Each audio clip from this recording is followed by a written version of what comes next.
அஸ்ஸலாமு அலைக்கும் வரஹ்மத்துல்லாஹி தஆலா வபரகாத்துஹு. அன்பிற்கினியவர்களே, இன்று பெரும்பாலானவர்கள் என்ன சொல்கிறார்கள் சொன்னால், என்னுடைய துவாக்கள் கபூலாகுவதில்லை, என்னுடைய துவாக்கள் கபூலாகுவதில்லை என்பதாக சொல்கிறார்கள். நான் நிறைய நன்மை செய்கிறேன், தொழுகிறேன், எல்லாம் செய்கிறேன், ஆனால் இருந்தாலும் என்னுடைய துவாக்கள் அல்லாஹ் ஏற்றுக்கொள்வதில்லை அப்படின்னு சொல்கிறாங்க. சில பேர் தொழுவ மாட்டேங்கிறாங்க, எவ்வளோ பாவங்கள் செய்கிறாங்க, ஆனால் அவங்களுடைய துவாக்கள் எல்லாம் கபூலாகுது அப்படிங்கிற மாதிரி சிலர்கள் சொல்கிறாங்க. நம்ம துவா கபூலாகலை, அவங்க துவா கபூலாகிறது அப்படிங்கிறதெல்லாம் எதுவுமே இல்லை. அல்லாஹ் யார் யாருக்கு என்னென்ன நாடி இருக்கின்றானோ அது கிடைக்கும். நிச்சயமான முறையில் அல்லாஹ் சிலர்களுக்கு இந்த உலகத்தில் என்ன செய்கிறான் அப்படின்னா, அவங்களோட துவாக்களை கபூலாக்கி இந்த உலகத்தோடய முடிச்சிருவான். சில பேருக்கு துவாக்களை கபூலாக்காமல் அதுக்கு பகரமாக மறுமையில் கூலியை கொடுக்குறவனாக இருக்கிறான். இப்போ மறுமையில் யாருடைய துவாக்கள்லாம் இங்கே கபூலாகலையோ அவங்களுக்கு மறுமையில் கூலி அதுக்குண்டான பகரமாக கிடைக்கும்போது அந்த அடியான் நினச்சிப்பானா, துனியாவில் எந்த துவாவுமே எனக்கு கபூலாகாமல் இருந்திருக்கணுமே அப்படின்னு மனிதன் நினைப்பானா. அப்போ அந்தளவுக்கு பகரமான கூலியை அல்லாஹ் மறுமையில் கொடுக்குறான்.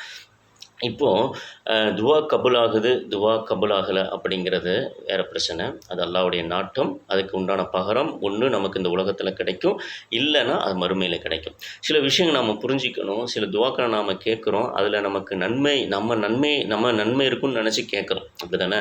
ஆனால் அதில் நன்மை இருக்கிறதா தீமை இருக்கிறாங்கிறது அல்லாஹ்க்கு தான் தெரியும். அதனால் நமக்கு கபூலாகலை அப்படின்னு சொன்னால் என்ன நினச்சிக்கணும் நாம், அல்லாஹ் நமக்கு நாட்டம் இல்லை அப்படின்னு. ஆனால் பெரும்பாலும் நம்ம துவாக்களை அல்லாஹ்ட்ட கேட்டுட்டு, யா அல்லாஹ் இந்த துவாவில் எனக்கு நன்மை இருந்தால் என்ன செய், எனக்கு இதை கொடு, இல்லை தீமை இருந்தால் இதை விட்டும் பாதுகாத்துரு அப்படின்னு சொல்லி நம்ம துவாக்களிலையும் நாம் என்ன செய்யணும், இந்த மாதிரி கேட்குறது ஒரு வழமையாக வைத்துக்கொள்ள வேண்டும். ஒரு விஷயம், நாம் துவா கேட்கும்போது முறையாக கேட்குறோமா அப்படிங்கிறத முதல்ல நாம் கவனத்தில் கொள்ள வேண்டும். இன்றைக்கி துவா கேட்குறாங்க, எல்லாருமே துவா கேட்குறாங்க. என்ன சொல்கிறாங்க அப்படின்னு சொன்னால், ஒரு ஓர்மை கிடையாது. கைகளை என்ன பண்ணுறாங்க, இப்படி வச்சுக்கிறது, ஏதோ இப்படி வச்சுக்கிறது, இப்படி வச்சுட்டு அப்படியே நம்ம அல்லாட்ட உருக்கமாக அப்படி கேட்குற மாதிரி இப்படி வச்சு இப்படிலாம் துவா கேட்பாங்க. சில பேர் பார்த்திங்கன்னா கைகளை அப்படி இப்படி உயர்த்திடுவாங்க, 2 கையும் உயர்த்திட்டு இப்படிம்பாங்க. பக்கத்தில் ஆண்கள்லாம் சில பார்த்திங்கன்னு சொன்னால் பக்கத்தில் இருக்கிற இந்த பக்கம் வலது பக்கம் இருக்கிற ஆண்களுக்கு இடைஞ்சல் பண்ணுற அளவுக்கு இடிச்சுக்கிட்டு கேட்பாங்க.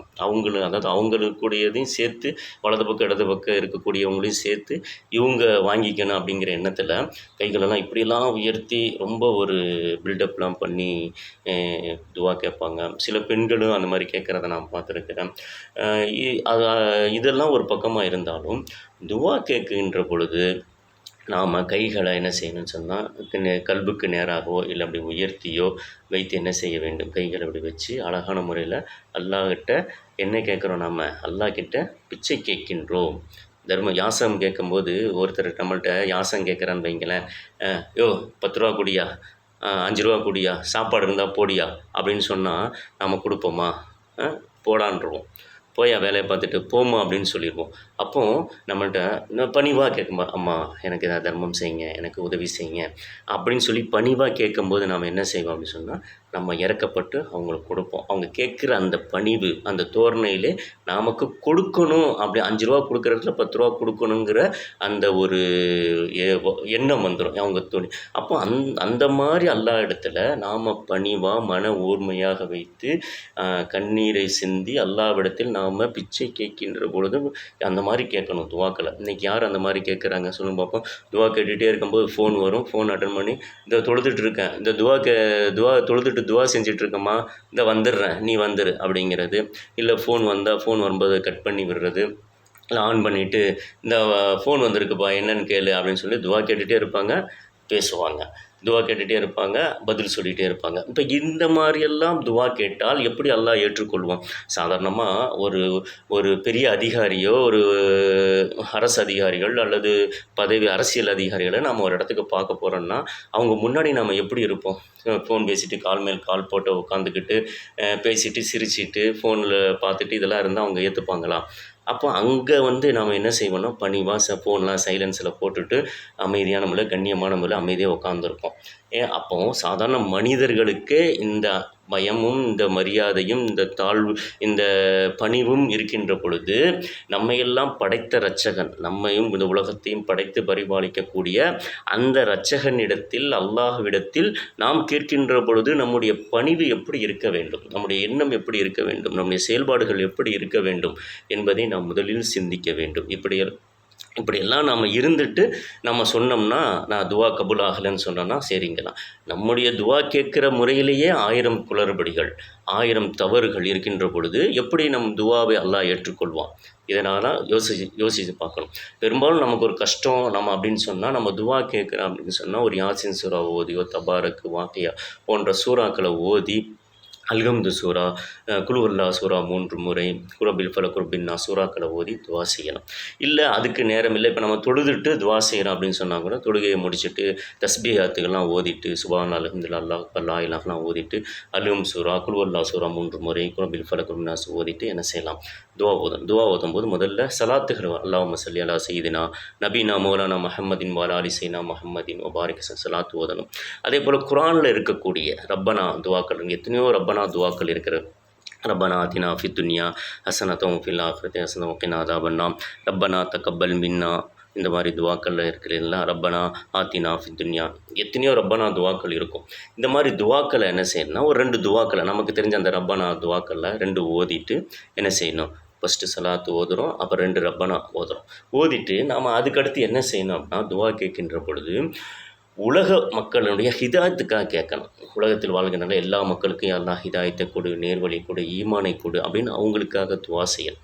அதுக்கு பின்னாடி உலக முஸ்லீம்களுக்கு துவா செய்யணும். எல்லா மக்களும் நல்ல வளமோடு ஒற்றுமையாக இருக்கணும், சகோதரத்துவத்தோடு இருக்கணும், முஸ்லீம்களுக்கு பாதுகாப்பான வாழ்க்கை கிடைக்கணும் அப்படிங்கிற மாதிரி அந்த முஸ்லீம் சமுதாயத்துக்கு சொல்லணும். உலக மக்களுக்கு முதல்ல அவங்க எல்லாத்துக்கும் ஹிதாயத்துக்கு துவா செஞ்சுட்டு முஸ்லீம்களுக்காக உலக முஸ்லீம்களுக்காக துவா செய்யணும். அதுக்கு பின்னாடி நம்மை விட்டு மறந்து விட்ட நம்முடைய முன்னோர்கள், பெற்றோர்கள், உற்றார் உறவினர்கள், சொந்தம் பந்தங்கள், நண்பர்கள், உஸ்தாத்மார்கள் யாரெல்லாம் இறந்து விட்டார்களோ அத்தகையவர்களுக்காக துவா செய்யணும், இறந்தவர்களுக்காக துவா செய்யணும். அதுக்கு பின்னாடி வாழ்ந்து கொண்டு இருக்கக்கூடிய நம்முடைய பெற்றோர்கள், உற்றார் உறவினர்கள், உஸ்தாதுமார்கள், நண்பர்கள் இவர்களுக்காக துவா செஞ்சுட்டு அதுக்கு பின்னாடி நம்முடைய தேவைகள் என்ன இருக்கோ, நம்முடைய ஹாஜத்துக்கள், நாட்டங்கள் என்ன இருக்கோ அவைகளை கேட்கணும்.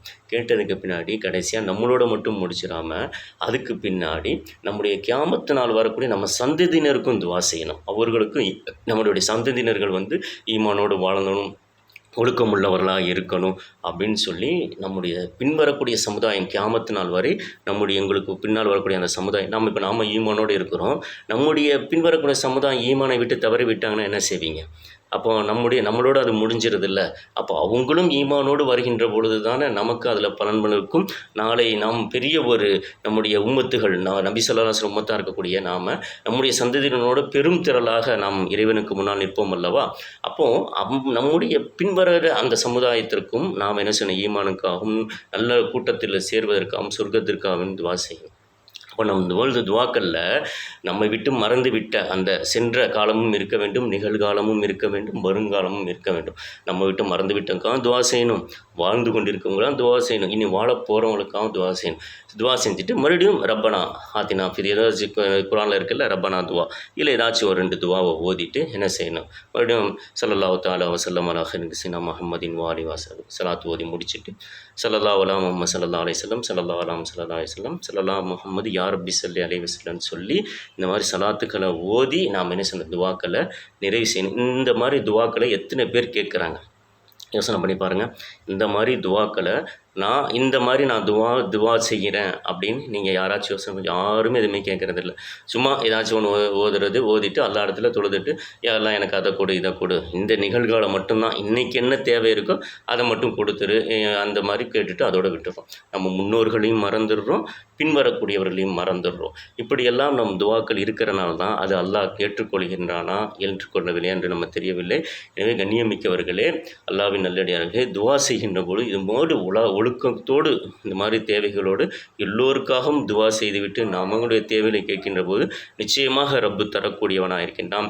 நான் முன் சொன்னது போல துவாக்கள் எல்லா நேரங்களிலும் நாம் கேட்கக்கூடிய துவா நமக்கு நலவாக இருக்கும் என்று நாம் நினைத்து கொள்கிறோம். அதில் பாதிப்பு இருக்குமே, ஆனால் நிச்சயமாக அல்லாஹ் அதை நிறைவேற்றுவதில்லை. இன்னும் சொல்லப்போனால் அல்லாஹ் ஜல்ல வ தஆலா அதை நிறைவேற்றுவதாக இருந்தால் அதை சில மறுமையிலும் சில பேருக்கு அந்த துவாக்களினுடைய நன்மைகளை தரக்கூடியவனாக இருக்கின்றான்.